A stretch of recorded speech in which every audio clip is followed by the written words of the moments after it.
नमस्कार दोस्तों, मैं शिवानंद आपके अपने चैनल पर एक बार से फिर स्वागत करता हूं। और आज इस वीडियो लेक्चर में हम पढ़ने वाले हैं विद्युत धारा का पार्ट सेकेंड। यानी हमने पहला पार्ट पढ़ा है जिसमें हमने आवेश के बारे में बहुत ही बेहतर तरीके से जानकारियाँ ले ली है, और साथ साथ में हमने विद्युत धारा के बारे में भी कुछ चीज़ें जान चुके हैं। क्या मतलब कि विद्युत धारा क्या होता है और विद्युत धारा का मात्रक क्या होता है, उसका रिप्रेजेंटेशन क्या होता है, and all this kind of information we have already taken. अब इस वीडियो में हमको पढ़ना है सर्किट पढ़ना है, यानी विद्युत परिपथ पढ़ना है, विद्युत विभवांतर पढ़ना है, साथ साथ में हमको विद्युत धारा और विद्युत विभवांतर V और I में क्या रिलेशंस होते हैं, जिसके द्वारा हम ओम का नियम को जानते हैं। ओम का नियम क्या होता है, इन चीज़ों को पढ़ेंगे। चलिए, तो सबसे पहले हमारा आज का टॉपिक रहने वाला है विद्युत परिपथ। विद्युत परिपथ क्या होता है जानने का हम प्रयास करते हैं। सबसे पहले मैं बता दूं, अगर आप लोगों ने पहला वीडियो नहीं देखा है तो डिस्क्रिप्शन में लिंक है ऑलरेडी, जाइए उस वीडियो को फुल वॉच करिए, उसके बाद आइएगा इसको देखिएगा, तब आपको बेटर तरीके से समझ में आएगा। ठीक है, तो हमने बताया है कि आवेशों के प्रवाह के दर को विद्युत धारा कहते हैं। विद्युत धारा को I से रिप्रेजेंट करा जाता है, और I बराबर Q/T, जो दर होता है उसको हम समय से दिखाते हैं, तो Q/T उसके जो मात्रक हैं, क्योंकि I को हमने अगर कहा है कि I विद्युत धारा बराबर होता है Q/T, तो इसका मात्रक आपको पता है कूलाम होता है, और इसका मात्रक क्या होता है, सेकेंड होता है। तो इसका एक मात्रक यहाँ से बन रहा है कूलाम प्रति सेकेंड, या इसको एम्पियर भी बोला जाता था, या एम्पियर भी इसका मात्रक होता था, ऐसा मैंने बताया हो। ठीक है, और मैंने बताया था विद्युत धारा जो होता है आपका अदिश राशि होता है। क्यों अदिश राशि होता है? इसमें दिशा भी होता है, लेकिन दिशा भी होने के बाद भी वो अदिश होता है, क्योंकि वह सदिश के योग नियम का पालन नहीं करता है, सदिश के योग नियम को फॉलो नहीं करता है। ठीक है, दैट्स फाइन। अब हम जानने का प्रयास करेंगे कि विद्युत परिपथ क्या होता है। देखिए, विद्युत परिपथ बेसिकली सर्किट मतलब जो आपके घरों में बोर्ड्स होते हैं। बोर्ड्स होने का मतलब क्या होता है कि आपके घर में स्विच लगा रहता है, उसमें इंडिकेटर लगा रहता है, सॉकेट लगा रहता है, और साथ साथ में जिसमें बहुत सारे होल्डर लगा रहता है, जैसे बल्ब के लिए एनाल। तो उस चीज को, सिस्टम को ही आप क्या बोलते हो, सर्किट बोलते हो या विद्युत परिपथ बोलते हो। लेकिन आपको एग्जाम में अगर लिखना पड़े इन केस 1 नंबर या 2 नंबर के क्वेश्चन में, तो आप कैसे लिखोगे? उसके लिए आपको ये बातचीत इस तरह से बताना पर्याप्त नहीं होगा, उसके लिए लिखना पड़ेगा। तो हम लिखते हैं और देखते हैं क्या लिख सकते हैं। हम लिखेंगे विद्युत धारा के बंद एवं सतत पथ को, देखिए पद लिख दिया हमने, पथ को विद्युत परिपथ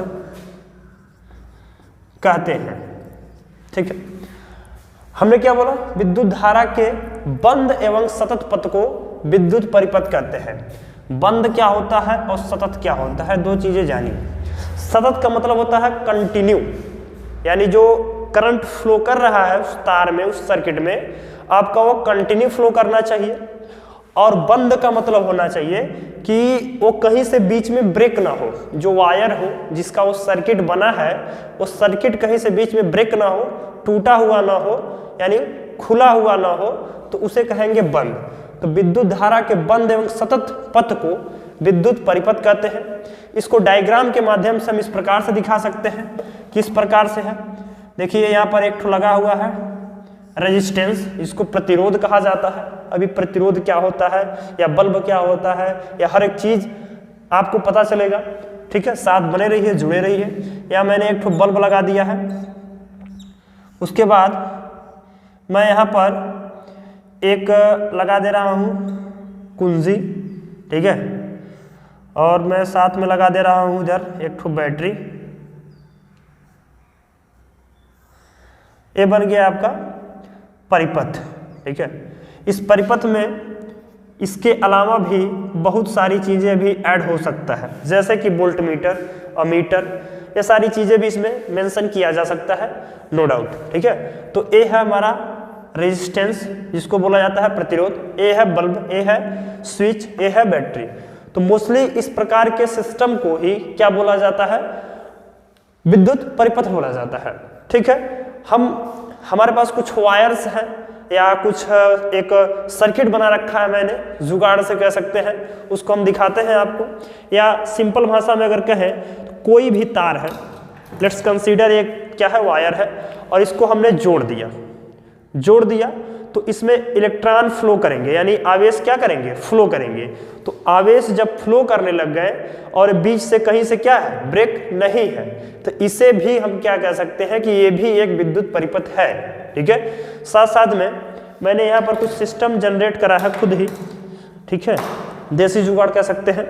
इसमें देखिए यहाँ पर क्या लगा हुआ है, एक ठो बैटरी लगा हुआ है, यहाँ पर मैंने एक ठो रेजिस्टेंस लगाया है, और साथ साथ मैंने यहाँ पर एक बल्ब लगाया है, और यहाँ पर एक स्विच है।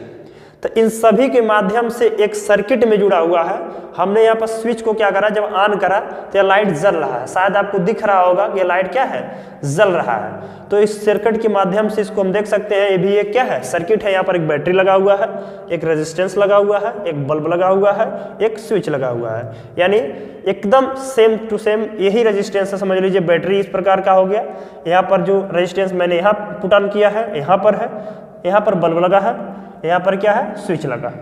तो इस प्रकार का रेजिस्टेंस या इस प्रकार की व्यवस्था को आप देख सकते हो। आप अपने घर में जितना बोर्ड, जिससे आपका टीवी, फ्रिज, ठीक है, फैन, जो भी चलता है, सारा चीजें वही क्या होता है, सर्किट ही होता है। इसे विद्युत परिपथ कहा जाता है। तो विद्युत परिपथ को हमने अच्छे तरीके से समझ लिया। अब हम समझते हैं, हमने कहा कि जो विद्युत परिपथ होता है उसमें धारा प्रवाहित होती है या धारा फ्लो होती है। ठीक है, धारा बहती है, कह सकते हैं धारा बहती है। लेकिन अब सवाल ये है, क्यों बहती है भाई, क्या जरूरत है बहने का, काहे लिए बेचैन हो तुम, मत बहो। ठीक है, ऐसा क्वेश्चन आपके दिमाग में आ सकता है। तो इसका भी जवाब है कि धारा क्यों बहती है, किस कारण से धारा बहती है। ठीक है, चलिए इसको आपने नोट कर लिया होगा, अच्छे से नोट कर लीजिए। और उसके बाद अब देखते हैं कि धारा क्यों बहती है, इसका रीजन क्या है, और किसके द्वारा हम इसको फाइंड आउट कर सकते हैं। लेट्स सी कि हमारे पास एक ठो क्या है, इस प्रकार का मान लेते हैं तालाब है। तालाब में क्या हुआ है, पानी भरा हुआ है। क्या हुआ है, तालाब में पानी भरा हुआ है। तो क्या पानी बहने लगेगा? ठीक है, नहीं बहेगा। हमको पता है, अच्छे तरीके से पता है कि पानी नहीं बहेगा। इसमें पानी तभी बह सकता है कि इसके जो स्तर है, यानी पानी का जो जल का स्तर है, इसमें थोड़ा बहुत परिवर्तन आए। ठीक है, हमारे घरों में इस प्रकार से टंकी लगा रहता है और नीचे हम टोटी या नल खोल के पानी पी रहे होते हैं। तो क्या रीजन है, ऊपर से पानी नीचे क्यों आ रहा है? क्योंकि ऊपर से पानी आने का मतलब ये है कि पानी के स्तर में परिवर्तन हो रहा है। अभी यहाँ पर क्या है, टंकी में पानी भरा हुआ है। ठीक है, तो इधर क्या हो गया, हम यहाँ से छेद करते हैं तो पानी क्या हो जाता है, बहने लग जाता है और भर जाता है, नीचे आने लग जाता है। तो इसका रीजन है कि इसके स्तर में अंतर हो गया। ठीक है, तो जब भी इसी प्रकार से, यानी पानी के स्तर में अंतर होने के कारण पानी बह रहा है।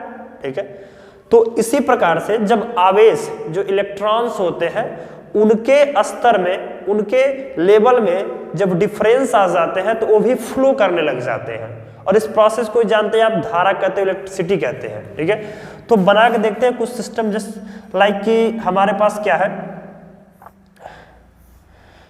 इस प्रकार से एक ठो बना दिया गया है,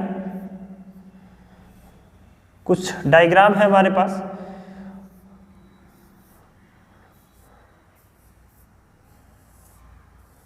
ठीक है, और इसमें पूरे हर जगह पर पूरे चारों तरफ इलेक्ट्रॉन्स भरे हुए हैं। अब जो होता है, यहाँ पर हमने एक ठो बैटरी लगा दिया। बैटरी लगाने के कारण क्या हुआ, एक पॉजिटिव टर्मिनल लगा बैटरी का, एक ठो निगेटिव टर्मिनल लगा। बैटरी जो सेल होता है, एक सिरा उसका क्या होता है, धनात्मक होता है, एक सिरा उसमें ऋणात्मक होता है। तो हमने जब निगेटिव वाले को क्या किया, इधर मान लेते हैं कि पॉजिटिव ज़्यादा है और निगेटिव इधर है, तो निगेटिव पॉजिटिव अट्रैक्ट करके खींचेगा। तो इसमें मान लेते हैं एक इलेक्ट्रॉन क्या हुआ, या एक इलेक्ट्रॉन नहीं कह सकते हैं, बहुत सारे इलेक्ट्रॉन जाएंगे, लाखों करोड़ों में इलेक्ट्रॉन्स होते हैं वहाँ पर, हम काउंट इजीली नहीं कर सकते हैं, नहीं देख सकते हैं, ठीक है। तो यहाँ से एक इलेक्ट्रॉन जैसे ही निकलेगा तो पीछे वाला क्या होता है, आगे चले गया, ठीक है। यानी आप वो आम जीवन में कंसीडर करें कि जैसे आप लाइन में लगे होते हो, कहीं एटीएम से पैसा निकाल रहे होते हो, तो अगला आदमी जैसे ही आगे बढ़ता है या अंदर जाता है या हट जाता है वहां से, तो पीछे के लोग क्या हो जाते हैं, थोड़ा सा आगे आ जाते हैं, यानी स्पेस जो होता है वो भरने लग जाता है। तो ये प्रोसेस होता है इलेक्ट्रॉन का बहने का, जैसे आगे एक खाली मिला, पीछे से आने लगे धक्का, तो तुम आगे चलो आगे चलो, इस तरह से राउंड राउंड में घूमने लग जाते हैं, यानी वायर में इस प्रकार से धारा फ्लो होने लग जाती है, ठीक है। इसका तो हमने इस तरह से समझ लिया, लेकिन क्या हम इस तरह से एग्जाम में भी लिख सकते हैं? ऐसे तो एग्जाम में हमको लिखना नहीं है कि लाइन लगा के इलेक्ट्रॉनों को आगे से पीछे से ढकेलो, ठीक है। उसको लिखने के लिए हमको सही तरीके से समझना पड़ेगा। जो इसका रीजन है वो क्या आ रहा है आपका, विभवांतर। रीजन क्या आ रहा है, विभवांतर। तो हमने बोला जो जल है, जल बह रहा है उसके स्तर में अंतर के कारण, ठीक है। तालाब का स्तर हो गया, पानी का टंकी का स्तर हो गया, उसके स्तर में अगर परिवर्तन है, अंतर है, तो पानी बह रहा है। विभव में अंतर आ जा रहा है, अगर जितना भी इलेक्ट्रॉन्स हैं उसके पोटेंशियल में अंतर आ जा रहा है, तो विभव में अंतर हो जा रहा है, यानी वो इलेक्ट्रॉन बहने लग जा रहा है, यानी धारा बहने लग जा रही है, ठीक है। तो इस चीज को हम थोड़ा सा सही तरीके से लिखते हैं, हेडिंग लगाते हैं विभवांतर, विभवांतर, ठीक है। विभवांतर को इंग्लिश में पोटेंशियल डिफरेंस बोला जाता है। और विभवांतर होता क्या एक्चुअल में, इसकी हम डेफिनेशंस लिख रहे हैं, देखिए। एकांक आवेश को, एकांक आवेश को एक बिंदु से दूसरे बिंदु तक ले जाने में किया गया कार्य, ठीक है। एक बिंदु से दूसरे, यानी एकांक आवेश को एक बिंदु से दूसरे बिंदु तक ले जाने में जो किया गया कार्य होता है, वही क्या कहलाता है, विद्युत विभवांतर कहलाता है। कैसे, लेट्स कंसीडर कि क्या है, आपका कोई भी तार है और इसका पॉइंट जो है, बिंदु है ए और बी है।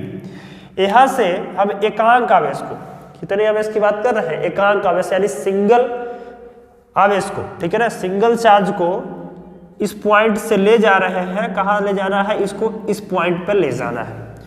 तो ले जाने में हमको कार्य करना पड़ेगा, ठीक है। और उसी कार्य को ही हम क्या कहते हैं, विद्युत विभवांतर कहते हैं। कैसे कहते हैं कि विभवांतर, विभवांतर बराबर कार्य बटे, ठीक है, क्या, किसको ले जा रहे हैं करने में कार्य, आवेश को। तो कार्य बटे क्या हो गया, आवेश, ठीक है। विभवांतर को हम V से दिखाते हैं, V, तो V लिख रहे हैं, V बराबर, ठीक है, कार्य क्या होता है, W होता है, और आवेश क्या होता है, Q होता है। तो यहाँ से हमको फार्मूला मिल जा रहा है, V बराबर W/Q, ठीक है। अब देखिए, हमने बात किया था कि आवेश क्या हो, एकांक हो, आवेश क्या हो, एकांक हो। तो आवेश अगर एक रहेगा तो Q की वैल्यू 1 हो जाएगा, तो यहाँ पर V जो होगा W के बराबर हो जाएगा। तो यहाँ पर हम कह सकते हैं कि एकांक आवेश को, यानी एकांक आवेश या एक कूलाम आवेश को इस बिंदु से इस बिंदु तक जो ले जाने में कार्य करना पड़ेगा, वही हमारा विद्युत विभवांतर कहलाएगा, ठीक है। I hope you are getting my point. Now we are going to discuss about unit, ठीक है। अब हम देखेंगे कि इसका यूनिट क्या होने वाला है, इसका मात्रक क्या होने वाला है, ठीक है। तो विद्युत विभवांतर का मात्रक बनाते हैं। बनाने का मतलब क्या होता है, कार्य का मात्रक हमको पता है, अकॉर्डिंग टू फिजिक्स जूल होता है, जूल। और आवेश का मात्रक क्या होता है, अभी लास्ट क्लास में ही पढ़े हैं कूलाम, ठीक है। तो इसका मात्रक बनेगा जूल प्रति कूलाम, यानी इसको ऐसे लिख सकते हैं जूल प्रति कूलाम, जूल प्रति कूलाम, ठीक है। लेकिन फिर वही समस्या, भाई हमको काहे बड़ा बोले, हमको छोटा करना है। तो छोटा करने के लिए इसको हमने क्या लिख दिया, वोल्ट लिख दिया। क्या लिख दिया, वोल्ट। तो इसका मात्रक बन गया वोल्ट। तो इसका दो मात्रक हो गया, या तो जूल प्रति कूलाम हो जाए या तो वोल्ट हो जाए। तो एग्जाम में आपके ऑप्शनल क्वेश्चन में पूछ सकता है कि विभवांतर का मात्रक क्या होता है, उसमें जूल प्रति कूलाम दे सकता है तो वोल्ट नहीं देगा, या अगर वोल्ट दिया हुआ है तो जूल प्रति कूलाम नहीं देगा। तो इस प्रकार से आपको सही ट्रिक करके आना है, क्वेश्चन का नंबर लेके आना है, नंबर छीनना है, ठीक है भाई। नंबर नहीं दे रहा है एग्जामिनर, छीनो, उसे छीनो, ठीक है। अब देखते हैं कि विभवांतर के बारे में हमने क्या क्या जाना कि एकांक आवेश को एक बिंदु से दूसरे बिंदु तक ले जाने में किया गया कार्य क्या कहलाता है, विद्युत विभवांतर कहलाता है। विद्युत विभवांतर बराबर कार्य बटे आवेश, ठीक है, जिसको कार्य का मात्रक जूल होता है, आवेश का मात्रक कूलाम होता है। तो जूल प्रति कूलाम या इसी को कहा गया वोल्ट, ठीक है। तो आपके एग्जाम में इस प्रकार से यानी क्वेश्चन आ सकता है कि एक वोल्ट क्या होता है। तो एक वोल्ट को समझना है तो ध्यान दीजिएगा कि एक वोल्ट बराबर एक जूल बटे एक कूलाम। इसको मैं इस तरह से लिख सकता हूं। और ध्यान दीजिएगा, अब आपको इसको कहना है एक वोल्ट को किस प्रकार से परिभाषित करना है। ध्यान से देखिए, रटने की जरूरत नहीं है, ना ही बार बार बुक देखने की जरूरत पड़ेगी। कि कह रहे हैं कि एक कूलाम आवेश, कितने कूलाम आवेश को, एक कूलाम आवेश को एक बिंदु से दूसरे बिंदु तक ले जाने में एक जूल कार्य करना पड़ता है। और इसी के जो इन दोनों के बीच का विभवांतर है वही क्या है, एक वोल्ट होता है, ठीक है। सिंपल सा डेफिनेशन था एक वोल्ट का कि एक कूलाम आवेश को एक जूल कार्य द्वारा लिया जाए। ऐसे बोल सकते हैं कि एक कूलाम आवेश को एक बिंदु से दूसरे बिंदु तक ले जाने में एक जूल कार्य करना पड़ता है, और इसी को एक वोल्ट विभवांतर कहते हैं, ठीक है। तो इसको आप लोग देखिए और आगे चलते हैं, हम कुछ और टॉपिक देखते हैं। आगे हमारा टॉपिक होने वाला है ओम का नियम। यानी हमने अभी तक क्या पढ़ा, आई तो मैंने इसके पहले वाले क्लास में पढ़ा दिया था, आई जो होता है विद्युत धारा, और आज मैंने पढ़ा दिया आपको विद्युत विभवांतर, ठीक है। तो विद्युत धारा और विद्युत विभवांतर जो आई और वी है, इसमें क्या संबंध होते हैं उसको हम ध्यान से देखेंगे, ठीक है। तो विद्युत धारा विद्युत विभवांतर में जाने से पहले थोड़ा सा कुछ डायग्राम्स होते हैं या कुछ टर्म होते हैं जिनका यूज हमें करना होता है। अभी मैं लास्ट में वीडियो के एंड में आपको एक इस प्रकार के सीट दे दूंगा और उसमें बहुत सारे डायग्राम मिलेंगे। जैसे कि लिखा रहेगा कि विद्युत बल्ब, तो विद्युत बल्ब का डायग्राम कुछ इस प्रकार से बनाया जाता है, ठीक है। उसके बाद आपको दिया रहेगा प्रतिरोध, तो प्रतिरोध का डायग्राम इस प्रकार से बना दिया जाता है। स्विच जो होता है इस प्रकार से बनाया जाता है, और इस प्रकार से भी होता है। इसको कहते हैं खुला स्विच, इसको कहते हैं बंद स्विच।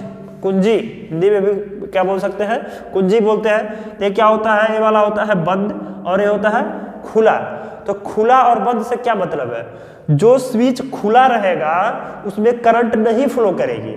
यानी एक्चुअल में क्या होता है, जैसे आप सोच रहे होंगे कि स्विच बंद है यानी करंट नहीं आएगा, तो स्विच जो यहाँ पर बंद रहेगा उसमें ही करंट आएगा, और जो स्विच खुला रहेगा उसमें करंट नहीं फ्लो कर सकता है, ठीक है। क्योंकि बीच से कोई चीजें नहीं है कि जिसमें इसमें इलेक्ट्रॉन फ्लो कर जाए, ठीक है। तो ये बंद रहेगा, खुला रहेगा तो इसमें करंट नहीं फ्लो करेगा, और जो स्विच बंद रहेगा उसमें क्या होगा, करंट फ्लो करेगा, ठीक है।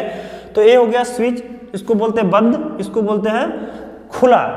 उसके बाद आपको बहुत सारे और डायग्राम दे जाएंगे, जैसे वायर जो होता है कि जो दो तारों का जो मिश्रण यानी जो जुड़ना होता है, तो इस प्रकार से जैसे नहीं, आप तार को क्या करते हो, दो सिरों को छील कर और ऐसे से फोल्ड कर देते हो, जोड़ देते हो, उसको दिखाया जाता है कुछ इस प्रकार से, ठीक है। तो एक तार दूसरे तार के ऊपर अगर पास हो रहा है तो उसको आप ऐसे करके ऐसे दिखा देते हैं, ठीक है। तो इस प्रकार से बहुत सारे डायग्राम मिलेंगे आपको, जो देख लीजिएगा। साथ साथ में अमीटर मिलेगा, अमीटर, फिर से मिलेगा वोल्ट मीटर, ठीक है।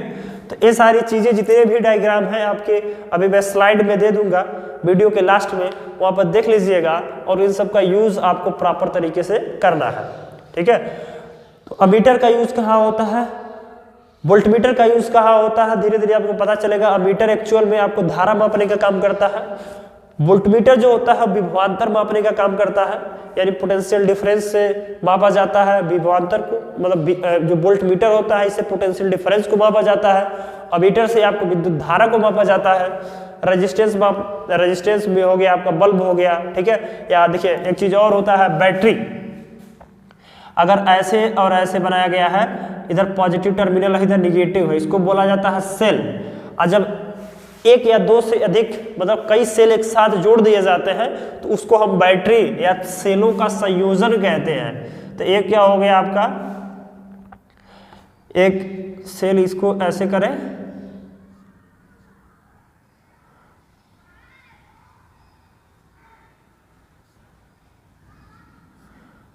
ये है पॉजिटिव, ये है निगेटिव। तो ये जो है सेलों का संयोजन है। तो अब हमने समझा दिया क्या है, वोल्टमीटर, अमीटर, बल्ब, ठीक है। बल्ब बनाने के, बल्ब जैसे जैसे हम लोग बल्ब हमारे घरों में होता है वैसा भी बना सकते हैं, लेकिन हमको डायग्राम इस तरह से बनाना होता है। और ये है रेजिस्टेंस, इसको प्रतिरोध बोला जाता है। ये स्विच, कुंजी, ये बंद स्विच है, ये क्या है, खुला हुआ है। इसको तारों का संयोजन कहते हैं। तार जब छील के जोड़ दिए जाते हैं, ये क्या है, तार एक दूसरे के ऊपर से गुजर रहे होते हैं। ये क्या है, आपका सेल है, एक सेल है, ठीक है, जो मिलता है ना निप्पो एवर रेडी वाला। अरे उसका संरचना कुछ इस प्रकार से होता है कि नीचे वाला क्या होता है, ऊपर वाला ऐसे बन के छोटा सा इसमें टर्मिनल दिया रहता है, ऊपर पॉजिटिव होता है, नीचे निगेटिव होता है। तो उस प्रकार से है, लेकिन उस प्रकार से देखने को नहीं मिलता है डायग्राम में। हमको डायग्राम में इस प्रकार से देखना है, हमको इस प्रकार से ही यूज करना भी है, ठीक है। तो ये हो गया सेल, ये हो गया बैटरी या सेलों का संयोजन। तो इस प्रकार के डायग्राम है, आपके बुक में भी होगा, देख लीजिएगा एनसीईआरटी में, और हम भी दे रहे हैं, देख लीजिएगा।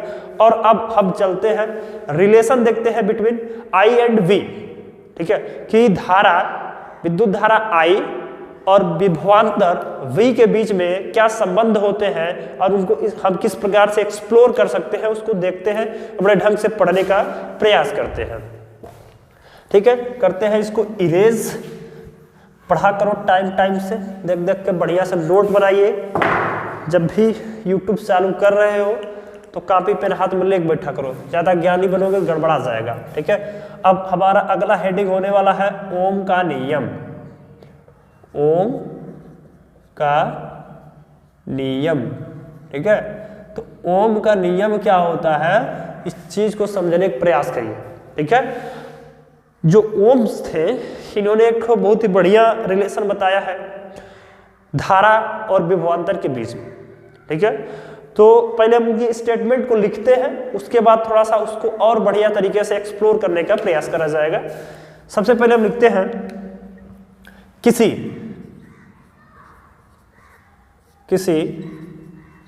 धातु के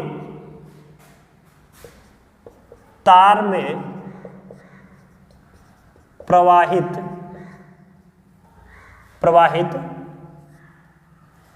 विद्युत धारा, अब विद्युत धारा दिखाता किससे है, आई से, ठीक है। विद्युत धारा आई तथा उन तारों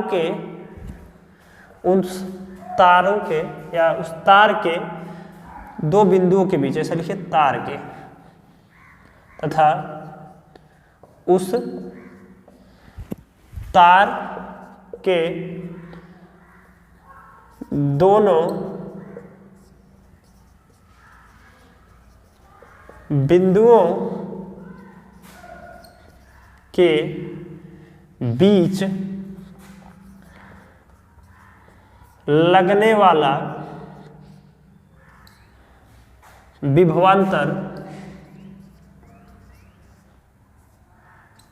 विभवांतर को V से रिप्रेजेंट करा जाता है। विभवांतर V अनुक्रमानुपाती होते हैं, अनुक्रमानुपाती होते हैं, ठीक है। और कंडीशन उन्होंने क्या दिया कि लेकिन या जबकि ताप व दाब समान होना चाहिए, ताप व दाब समान होना चाहिए, ऐसा कह सकते हैं ताप व दाब नियत होना चाहिए, ठीक है। ये था स्टेटमेंट कि किसी धातु के तार, ध्यान दे रहा है कि हमारे पास इन्वायरमेंट में अभी पीरियोडिक टेबल देख रहे होंगे आप लोग। पीरियोडिक टेबल की जो बाएं साइड में रहता है, इस साइड में धातुएं रहती है, तो धातु, अधातु और उपधातु 3 प्रकार की चीजें उसमें मिलता है। तो बेसिकली धातु की बात कर रहे हैं, यानी इसमें ओम का नियम तभी लगेगा कि जब वहां पर धातु रहेगा, ठीक है। जैसे एल्यूमिनियम हो गया, तांबा हो गया ना, ठीक है। तो धातु ही होगा, धातु के अलावा कुछ नहीं ले सकते हैं आप। तो धातु के तार में प्रवाहित विद्युत धारा, मानते हैं कोई धातु का तार है और उसमें क्या हो रहा है, करंट फ्लो कर रहा है, तथा उस तार में यानी उन दोनों के तार का जो पॉइंट होगा, उन दोनों के बीच में कुछ विभवांतर लगेगा। तो जो धातु का तार में प्रभावित धारा आई है और उसके बिंदुओं के बीच में लगने वाला विभवांतर V है, वो एक दूसरे के क्या होते हैं, समानुपाती होते हैं, ठीक है। अब समानुपाती मैंने बोला तो इसको ऐसे मैं लिख सकता हूं कि जो V है वो समानुपाती होगा, या अनुक्रमानुपाती भी कहते हैं उसे I के, ठीक है। यही था ओम का स्टेटमेंट, लेकिन इतना पर्याप्त नहीं है, हम करेंगे और इसको एक्सप्लोर और करेंगे और समझने का प्रयास करेंगे इसको। तो V प्रोपोर्शनल टू I हमने लिख तो दिया, क्या किस प्रकार से वैलिड है, किस प्रकार से सही है, इसकी हम जांच पड़ताल करेंगे, थोड़ा और समझने का प्रयास करेंगे, ठीक है। तो हमें पता ही है कि जो V है और I है इसके बीच में प्रोपोर्शनल का, तो क्या इसको हम इक्वल का साइन बना सकते हैं? इक्वल का साइन ऐसे नहीं बना सकते, बनाएंगे तभी जब वहां पर हमको एक कांस्टेंट जोड़ना पड़ेगा, ठीक है। क्या जोड़ना पड़ेगा? कांस्टेंट। तो यहाँ हम लिख सकते हैं V इक्वल टू I, और जो R है ये क्या हो गया, एक ठो नियतांक हो गया, और यह नियतांक ही प्रतिरोध के नाम से जाना जाता है, ठीक है। तो V बराबर I इंटू R। अब इसको अगर हमको R पता करना रहे तो क्या कर सकते हैं, इसको R बराबर ऐसे लिख सकते हैं V अपान I, ठीक है। अब यहाँ लिखेंगे नीचे, क्या लिखेंगे, जहाँ R क्या है, प्रतिरोध है, R क्या है, प्रतिरोध है, R प्रतिरोध है, रेजिस्टेंस है, ठीक है। अब प्रतिरोध एक्चुअल में क्या होता है समझिए, हम सभी के जीवन में बहुत सारा प्रतिरोध है। जैसे आप पढ़ने बैठते हो, ठीक है, पढ़ते पढ़ते दिमाग में आता है चलो थोड़ा मोबाइल चला ले, ठीक है। मोबाइल चलाए, थोड़ा थोड़ा चलाते चलाते कब कितना चला लिए तुम्हें खुद अंदाजा नहीं लगता है, ठीक है। तो ये जो हमारा मन है हमारे जीवन का एक प्रतिरोध ही है, ठीक है, कि सही डायरेक्शन में जब जा रहे होते हैं तो इसमें रेजिस्टेंस आ जाता है, लग जाता है कि अब रुक जाना चाहिए हमको, अब बहुत सही कर लिए, सक्सेस हो जाएंगे, सफल हो जाएंगे, ठीक है। तो प्रतिरोध आ जाता है हमारा मन के रूप में। जैसे आप प्रतिरोध का देखिए एक्चुअल में इलेक्ट्रिसिटी में काम क्या होता है कि जैसे विद्युत धारा बहुत तेज है, विद्युत धारा का जैसे मान लीजिए आपको वोल्टेज की आवश्यकता, या आपको कोई बल्ब है जिसको 220 वोल्ट की आवश्यकता है, करंट आपको ज़्यादा मिल रही है, 240 मिल रही है, 250 मिल रही है, तो वहाँ पर उसके पहले, उस बल्ब के पहले हमको चाहिए कि एक हम रेजिस्टेंस लगा दें, प्रतिरोध लगा दें, और जो जितना उसको चाहिएगा उतना धारा उसको बल्ब को मिल जाएगा, ठीक है। चलिए अब इसको थोड़ा सा और हम एक्सप्लोर करते हैं। हमने स्टेटमेंट देख लिया, ओम का नियम देख लिया, अब क्या करते हैं, एक हम सर्किट लेते हैं।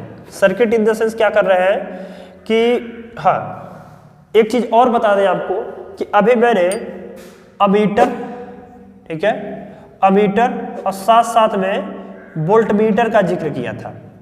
मैंने कहा था कि अमीटर जो होता है वो क्या करता है, विद्युत धारा को मापता है, और जो वोल्टमीटर होता है विद्युत विभवांतर को मापता है।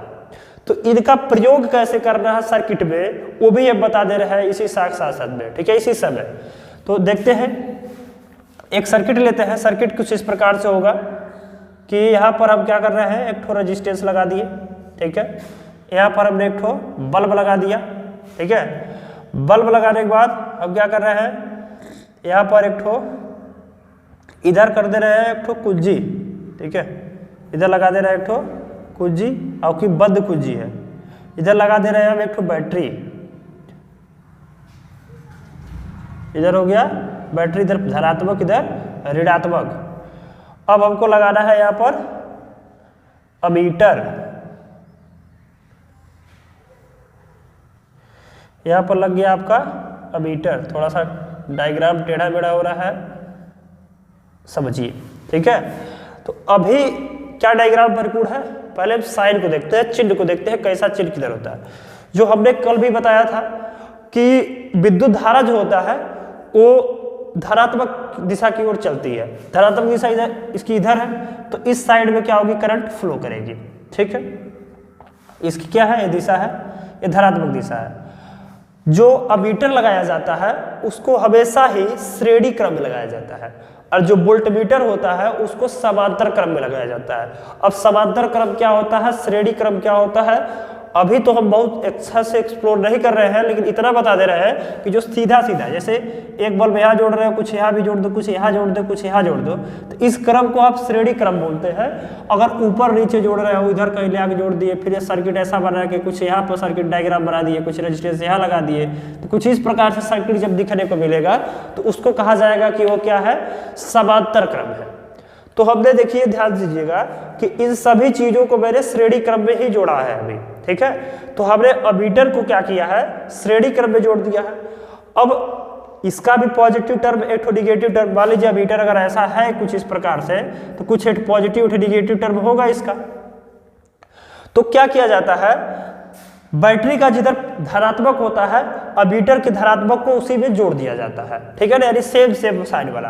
तो मान लेते हैं बैटरी का धनात्मक इधर है, तो इसका भी धनात्मक इधर होगा, तो इधर इसका क्या हो गया, पॉजिटिव हो गया, इसका क्या हो गया, निगेटिव हो गया, ठीक है। अब हमको क्या करना है, एक चीज और हम इसमें ऐड कर रहे हैं जो कि वोल्टमीटर के नाम से जाना जाता है। तो वोल्टमीटर को भी हम यहाँ पर क्या कर दे रहे हैं, ऐड कर दे रहे हैं।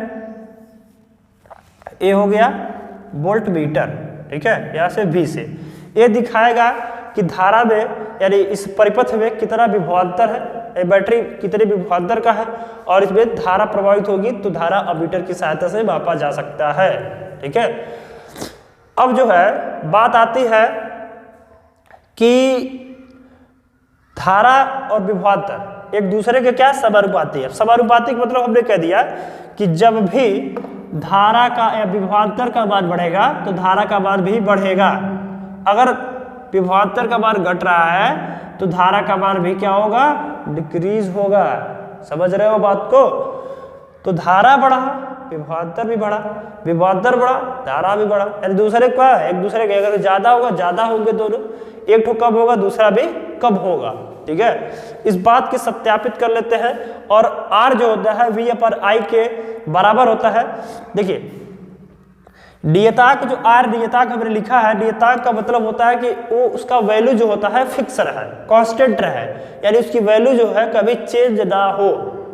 तो उसके लिए कैसे प्रकार से देखेंगे, पहले आप इस पूरे सिस्टम को जितना मैंने लिखा है उसको सही तरीके से नोट करिए, डायग्राम को नोट करिए। उसके बाद मैं थोड़ा सा मुझे इरेज करना पड़ेगा, थोड़ा सा हम क्या कर रहे हैं, इसको इरेज कर रहे हैं, करते हैं इरेज। अब कुछ एक चार्ट के द्वारा हम समझने का प्रयास करते हैं कि धारा विभवांतर जो होता है कैसे समानुपाती होता है, ये बात सही है कि नहीं है। मान लेते हैं जो सर्किट था उसी सर्किट को कंसीडर करके हम कर रहे हैं, हमारे पास स्पेस की कमी थी, तो जो V यहाँ लिख दिए, यहाँ एक चार्ट में क्या बना दे रहे हैं I, और इधर क्या लिख दे रहे हैं R। R बराबर होता है क्या है, V/I होता है, ठीक है। हमारे पास सेल जो समझते हैं ना, सेल, अरे एवर रेडी डिपो का नहीं आता है, वही वाला सेल। तो देखते हैं कि हमारे पास अगर किसी सर्किट में, किसी परिपथ में एक सेल लगा है, एक सेल कितने वोल्ट का होता है, लगभग 1.5 वोल्ट का होता है, 1.5 वोल्ट का, ठीक है। तो उसमें आप मानते हैं, अब एग्जैक्ट नहीं पता कि कितना एम्पियर का धारा प्रवाहित होगा, अब मान लेते हैं कि 1 एम्पियर का धारा प्रवाहित हो रहा है, ठीक है। तो अगर 2 सेल रहे, 2 सेल कितने का होगा, 3 वोल्ट का होगा, 2 सेल कितने का होगा, 3 वोल्ट का होगा, तो इसमें 2 एम्पियर का धारा। 3 सेल लेते हैं, 3 सेल 4.5 वोल्ट का होगा, तो इसमें कितना हो जाएगा, 3 एम्पियर का धारा हो जाएगा। और साथ साथ में अगर एक सेल और लगा दें तो यह होगा 6 वोल्ट का, और 6 वोल्ट में 4 एम्पियर धारा प्रवाहित होगी, ठीक है। तो इससे हमको ये पता चल रहा है कि V जो है सही में समानुपाती है I की, क्योंकि जो विभवांतर है, विभवांतर का मान 1.5 वोल्ट है, तो 1 3 हो गया तो 2 हो गया, 4.5 3 6 4, यानी इसका वैल्यू भी अप हो रहा है, तो इसका वैल्यू भी क्या हो रहा है, अप हो रहा है, दोनों का मान बढ़ रहा है। जैसे जैसे हमने विभवांतर बढ़ाया वैसे वैसे क्या हुआ, धारा भी बढ़ गई, ठीक है। इस सर्किट में आपने एक सेल का यूज किया, 1 एम्पियर का धारा मिला, 2 सेल का यूज किया तो 3 वोल्ट हुआ, 3 वोल्ट से आपको 2 एम्पियर का धारा मिल गया। इस प्रकार का सिस्टम है। अब हमने कहा कि जो R है, R नियतांक होता है, नियतांक होने का इंद्रसेंस क्या है कि R को रहना चाहिए फिक्स। तो देखते हैं R जो है वो फिक्स है कि नहीं है, ठीक है। तो यहाँ पर R बराबर V/I, यानी 1.5 में 1 से भाग देंगे तो क्या आएगा, 1.5 ही आएगा, ठीक है। उसके बाद 3 में 2 से भाग देंगे तो फिर क्या आएगा, 1.5 ही आएगा। और 4.5 में 3 से भाग देंगे तो फिर क्या आएगा, 1.5 आएगा। और 6 में भी 4 से भाग देंगे तो 1.5 ही आएगा, ठीक है। तो यहाँ से आपको समझ में आ रहा है कि जो R होता है, R की वैल्यू क्या होती है, हमेशा फिक्स होती है, कांस्टेंट होती है, ठीक है। अब थोड़े से हम R का जो है, R बराबर V/I लिखे हैं, इसके मात्रक को समझने का प्रयास करते हैं कि इसका मात्रक क्या होगा। देखिए V का मात्रक क्या होता है, वोल्ट होता है, वोल्ट, और I का मात्रक क्या होता है, एम्पियर होता है। तो एक तो इसका मात्रक हो गया वोल्ट प्रति एम्पियर, ठीक है, यानी R का जो प्रतिरोध होता है इसका मात्रक क्या हो गया, वोल्ट प्रति एम्पियर, ठीक है। फिर से वही समस्या, फिर वही बात करेंगे हम कि हमको इतना कहना पसंद नहीं है, तो इसके लिए इसको नाम दिया गया दूसरा, और ओम के नाम पे ही दिया गया है। इसका मात्रक हो गया ओम, जिसका नोटेशन कुछ इस प्रकार से होता है, ठीक है। तो धारा का मात्रक पता हो गया, विभवांतर का मात्रक पता हो गया, प्रतिरोध का मात्रक पता हो गया, प्रतिरोध का मात्रक क्या होता है, ओम होता है। और इसको हम ओम से इस प्रकार से दिखाते हैं, तो 1.5 ओम, 1.5 ओम, 1.5 ओम, 1.5 ओम, हर जगह 1.5 ओम ही आ रहा है, यानी रेजिस्टेंस प्रतिरोध का वैल्यू जो है कांस्टेंट रह रहा है। तो जो ओम ने कहा है एकदम सही कहा है, इस बात को हमने साबित कर दिया है। कैसे साबित किया है, कहा है कि जो V होता है I के समानुपाती होता है, तो है, यानी I का वैल्यू अगर बढ़ रहा है तो V का वैल्यू भी बढ़ रहा है, यानी V का वैल्यू बढ़ रहा है तो I का वैल्यू भी बढ़ रहा है। 1 से 1.5 हुआ, सॉरी 1.5 से 3 हुआ, 3 से 4.5 6, इसका 1 2 3 4 इस तरह से कंटिन्यूअसली बढ़ रहा है, ठीक है। तो इस बात का हमने सत्यापन कर लिया है। और लास्ट में हम जाते जाते एक चीज और देख लेते हैं कि इसको ग्राफ के द्वारा कैसे हम सत्यापित कर सकते हैं या कैसे देख सकते हैं, इस चीज को थोड़ा सा देखने का प्रयास करेंगे। आप लोग स्क्रीनशॉट लीजिए, उसके बाद फिर मिटाते हैं इसको, ठीक है। चलिए ठीक है, इसको लिखते हैं, करते हैं इरेज। थोड़ा सा हमें थोड़ा सा ही स्पेस चाहिए ग्राफ बनाने के लिए, बहुत स्पेस की आवश्यकता है नहीं। चलिए तो देखते हैं फिर। हम पहले तो लेते हैं आपका सिंपल सा कार्टेशियन प्लेन, जिसको आप चतुर्थांश कहते हैं, और ए होता है एक्स एक्सिस, ए होता है Y axis, X axis with positive direction, Y axis with positive direction, ठीक है ना। इस वाले को हम मान लेते हैं कि जो है I को शो कर रहा है, I मतलब धारा, धारा का मात्रक एम्पियर, ठीक है। और ए जो है, ए वाली लाइन किसको शो कर रहा है, V को, यानी वोल्ट, ठीक है, यानी इसका मात्रक क्या हो गया, वोल्ट हो गया, वोल्ट, ठीक है। और ये क्या है, विभवांतर को शो कर रहा है। इस पे हम चार्ट फ्लो बनाते हैं, जिस प्रकार से हमें लेना होता है आपको पता होगा। ये हो गया 1 2 3 4 5, ठीक है एनऑल। यहाँ से हमारा जो यूनिट है 1.5 वोल्ट का है, हम 1.5 का ले लेते हैं। 1.5 3.0 4.5 6.0, ठीक है। हमारा काम इतना ही तक है, रहने दिया जाए। अब देखते हैं कि जो I का वैल्यू है कितना है, 1 है, और V का वैल्यू क्या है, 1.5 है।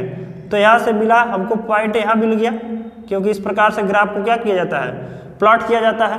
तो I का वैल्यू क्या हो गया, यहाँ पर देखते पॉइंट को सही तरीके से डिनोट करते हैं। एक यहाँ मिला, दूसरा पॉइंट जो होगा यहाँ से कुछ जाके कुछ इस प्रकार से यहाँ मिलेगा हमको, यहाँ तीसरा यहाँ मिलेगा, चौथा इसे मिलेगा।